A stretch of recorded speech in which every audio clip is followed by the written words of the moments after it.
Hello everyone. आज हम करने जा रहे हैं the indecent representation of women prohibition act 1986। अब देखो, अगर इंडिसेंट रिप्रेजेंटेशन करते हैं तो उसके लिए मैंने ट्रिक एक ऐसी बनाई है कि क्या किसका रिप्रेजेंटेशन होता है, एक बॉडी का रिप्रेजेंटेशन होता है। तो सिंपली मैंने 10 सेक्शंस के लिए एक ऐसी ट्रिक बना दी है। तो चलिए स्टार्ट करते हैं सेक्शन नंबर 1 से। सेक्शन नंबर 1 है short title extend and commencement, तो वो इधर ही हो जाता है। और इसके बाद सेक्शन नंबर 2 है डेफिनेशंस। ठीक है, ये दोनों आप साइड रख लो, ये दोनों आप साइड रख लो। थर्ड में आ जाता है prohibition of advertisement containing indecent representation of women. Third में है एडवर्टाइजमेंट और फोर्थ में है प्रोहिबिशन ऑफ पब्लिकेशन। तो थर्ड में है एडवर्टाइजमेंट, एक हैंड में आ गया एडवर्टाइजमेंट और सेकंड हैंड में आ गया पैम्फलेट्स। ठीक है, पैम्फलेट्स किस लिए, पब्लिकेशन के लिए। तो ये दोनों चीज़ें कवर हो गई हैं। फिफ्थ में आ गया powers, powers to enter and search. अब अगर आप पावर पे जाते हो तो किसके होती है, कहाँ पे होती है, हेड पे होती है। तो हेड पे हो गई पावर्स।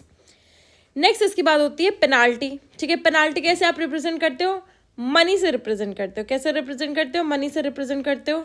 इसके बाद हो गई पेनाल्टी। पेनाल्टी कैसे आप रिप्रेजेंट करोगे, मनी से रिप्रेजेंट करोगे। वो कहाँ पे आ जाएगी, इसको और जूम इन करो, पॉकेट पे आ जाएगी पेनाल्टी। ठीक है, यहाँ पे आ जाएगी पेनाल्टी। नेक्स्ट इसके बाद आ जाते हैं 7 पे ऑफेंसेस बाय कंपनीज और 8 पे आ जाता है offences to be cognizable and bailable. 7 पे आ जाता है ऑफेंसेस बाय कंपनीज और 8 पे सीबी।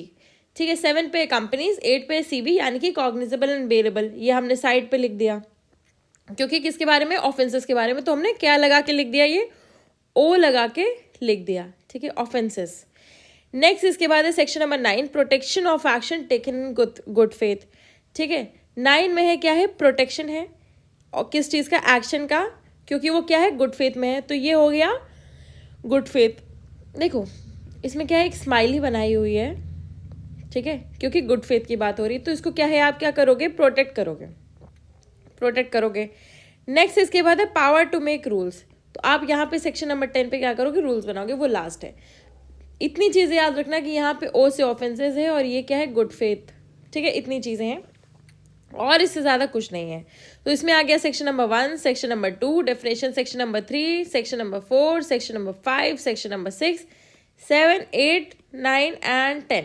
ठीक है, इससे हमारे ये वाले सेक्शंस की ट्रिक कंप्लीट हो चुकी है। अब इसके बाद चलते हैं हम लोग इसके बेयर एक्ट के रीडिंग पे।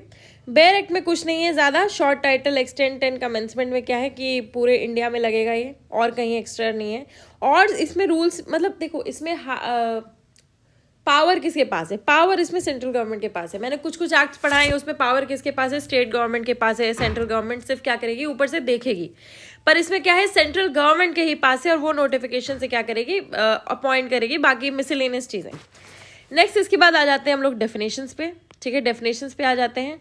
डेफिनेशंस पे क्या है, एडवर्टीजमेंट क्या इंक्लूड करेगा, नोटिस, सर्कुलर, लेबल। यार एक पर्चे पे कुछ भी लिखा हुआ है जिससे सामने वाले को कुछ समझ में आ रहा है, वो हो गया एडवर्टीजमेंट। ठीक है, नेक्स्ट आ गया बी, डिस्ट्रीब्यूशन। डिस्ट्रीब्यूशन क्या होगा, अगर आप फ्री सैंपल भी डिस्ट्रीब्यूट करोगे तो भी उसको आप क्या बोलोगे, डिस्ट्रीब्यूशन बोलोगे। अब सी आ गया इंडिसेंट रिप्रेजेंटेशन ऑफ वुमेन्स। इसका क्या मतलब होता है, अब इसमें एक एक चीज़ आती है। Depiction in any manner of the figure of a women, her form और बॉडी। ठीक है, उसका फिगर, उसकी बॉडी या कोई भी पार्ट उसका, in such a way as to have the effect of being indecent. इस तरह से रिप्रेजेंट कर दिया कि वो क्या लगने लगा, इनडिसेंट लगने लगा, डेरोगेटरी लगने लगा, डीजेनरेटिंग लगने लगा, और is likely to deprave, corrupt और इंजर द पब्लिक मोरालिटी और मॉरल्स। ठीक है, उसकी जो एक तरह से इंसल्टिंग है।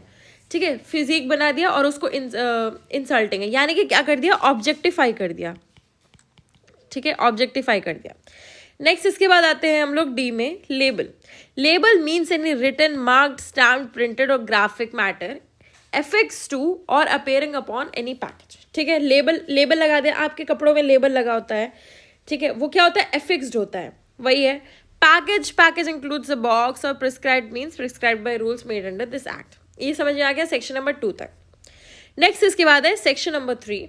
सेक्शन नंबर 3 बात करता है prohibition of advertisements containing indecent representation of women. अब इसमें क्या है, नो पर्सन शैल पब्लिश। अब देखो इसमें प्रोहिबिट करना है, बस उतनी ही चीज़ है। और इसके बाद सेक्शन नंबर 4 में प्रोहिबिशन ऑफ पब्लिकेशन और sending by post of books, pamphlets etcetera. इसमें क्या प्रोहिबिट करना है, एडवर्टीजमेंट। इसमें क्या प्रोहिबिट करना है, पब्लिकेशन प्रोहिबिट करना है, बस वही चीज़ है।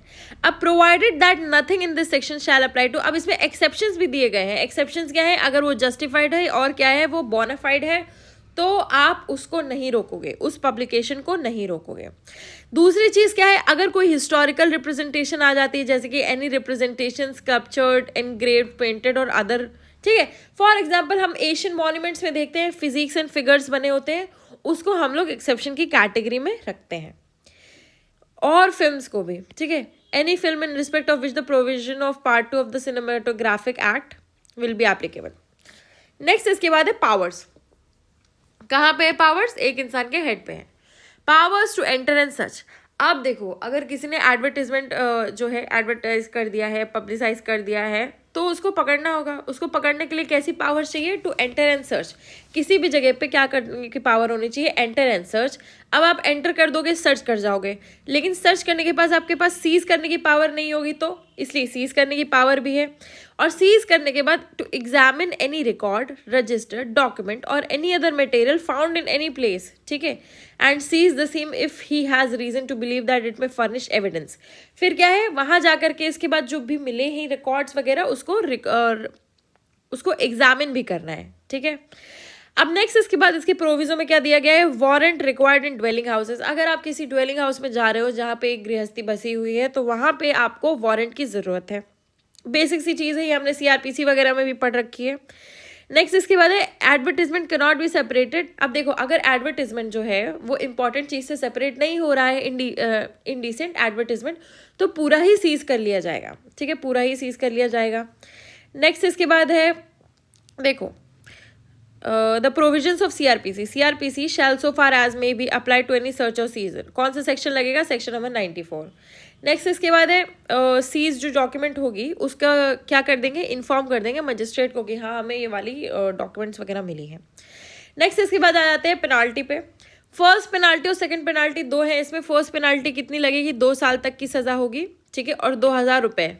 नेक्स्ट इसके बाद अगर सेकंड टर्म में आप पाए गए तो फिर इसके बाद क्या होगा, 6 महीने से 5 साल तक की सज़ा और 10,000 रुपये ये लग सकता है, ठीक है। अब इसके बाद आ जाते हैं हम लोग ऑफेंसेस में। पेनाल्टी में याद रखना पहले क्या है 2 साल, फिर इसके बाद अप टू 2 ईयर्स, पर उसके बाद अगर हो तो 6 महीने की तो मिलेगी, 6 मंथ टू 5 ईयर्स तक की लगेगी। फिर इसके बाद आ जाता है ऑफेंसेस बाय कंपनीज। अब देखो जहाँ पे भी कंपनीज का मेंशन होता है उसमें हमेशा ये बताया जाता है कि कंपनीज के किसको किसको लाइबल किया जाएगा। तो इसमें वही बात बोली गई है, इंचार्ज, ठीक है, इंचार्ज इज लाइबल, और अगर इंचार्ज को पता नहीं है तो then he is not liable. Next इसके बाद कंपनी के बारे में आप लोग एक बार ये देख लेना, डायरेक्टर के बारे में पढ़ लेना। इसके बाद है section number 8, offences to be cognizable and bailable. Offences क्या होंगे, कॉग्निजेबल होंगे, बेलेबल होंगे, ठीक है। इस वाले उसमें कि आपको अगर पकड़ लिया जाएगा तो बेल भी दे दी जाएगी और कॉग्निजेबल है, ठीक है। अब कॉग्निजेबल का मैंने आपको CRPC में कैसे करवाया था कि अगर नॉन कॉग्निजेबल है, नो वारंट है तो अरेस्ट भी नहीं होगा। अब इसमें कॉग्निजेबल है तो क्या हो जाएगा, वारंट नहीं है तो भी क्या हो जाएगा, आपको अरेस्ट कर सकते हैं, ठीक है। अब इसके बाद है section number 9, protection of action taken in good faith, कि अगर कोई भी गुड फेथ पे लिया गया है तो कोई भी लीगल एक्शन नहीं लिया जाएगा। नेक्स्ट इसके बाद है सेक्शन नंबर 10, लास्ट है, इसमें है पावर टू मेक रूल्स। किसके पास है पावर, सेंट्रल गवर्नमेंट के पास है पावर, किसी और के पास पावर नहीं है। तो इतना ही आपको याद रखना है, पूरा सेक्शन पढ़ने की ज़रूरत नहीं है। तो इसी के साथ हमारा ये 10 सेक्शंस कंप्लीट होते हैं, ठीक है।